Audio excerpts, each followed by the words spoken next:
The town of Anchorage, Alaska, lay under a thick, suffocating blanket of snow. The landscape, stunningly beautiful yet unforgiving, seemed frozen in time, hiding its secrets beneath layers of ice. Here, among the pristine wilderness and cold silence, a monster thrived. Robert Hansen was known as a quiet, unassuming baker, a man who blended into his community with ease. But beneath his mild-mannered fraud was a predator whose gruesome deeds would haunt the history of Alaska. For over a decade, Hansen hunted women in the vast Alaskan wilderness, using the icy terrain as both a playground for his twisted fantasies and a graveyard for his victims. To understand how such a man came to be, we must trace his path from a tormented childhood to a life of horrifying violence. Welcome to the true stories of the Diary of Darkness. Let's delve into the case of Robert Hansen. Robert Hansen was born on February 15, 1939, in Estherville, Iowa, the son of Danish immigrants who upheld the values of hard work and discipline.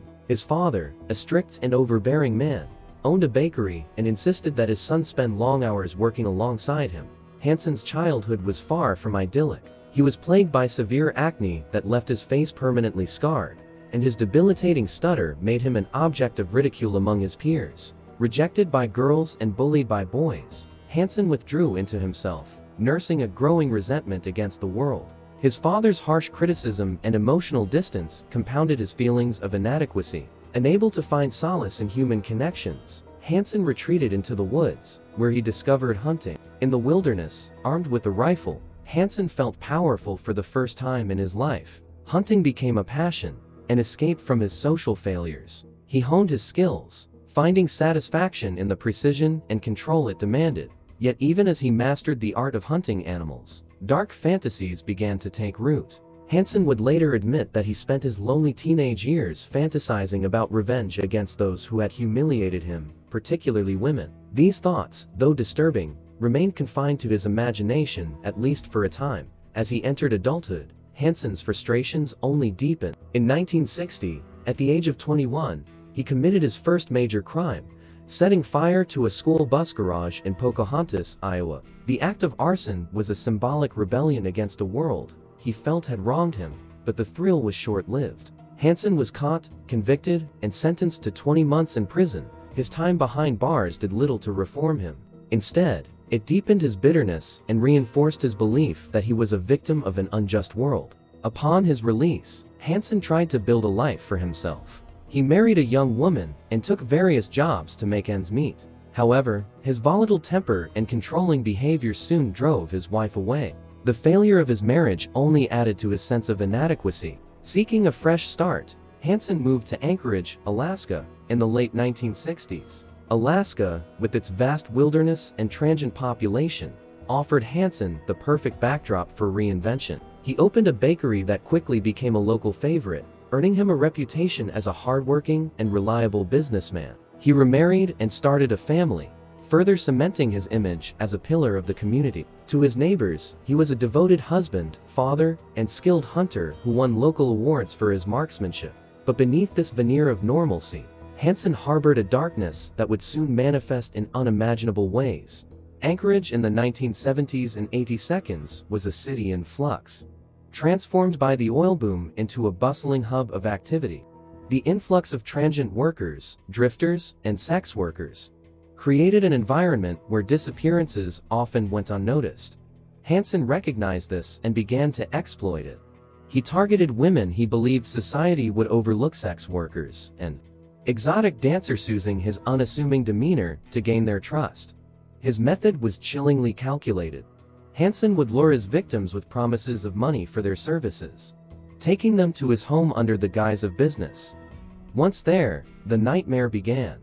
Hansen's home became the setting for his unspeakable crimes. He would restrain his victims, subject them to brutal assaults, and, in the most horrifying twist, transport them to remote areas of the Alaskan wilderness. Hansen, a skilled pilot, used his private plane to fly his victims to secluded locations, where he released them into the forest. Armed with his hunting rifle, Hansen would stalk his terrified victims, turning their desperate attempts to escape into a twisted game of cat and mouse. For Hansen, this wasn't just murder, it was a perverse extension of the hunting he had once loved as a boy, now transformed into a ritual of dominance and cruelty.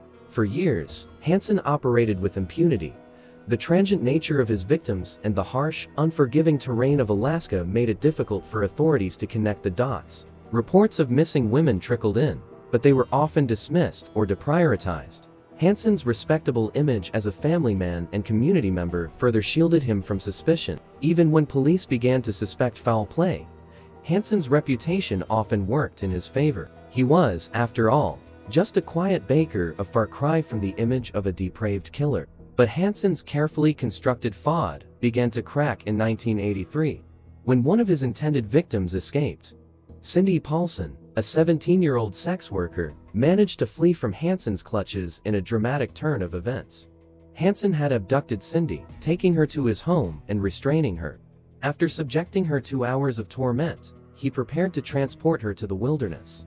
However, while Hansen was distracted, Cindy saw her chance. Barefoot and handcuffed, she ran for her life, flagging down a passing truck driver who took her to safety.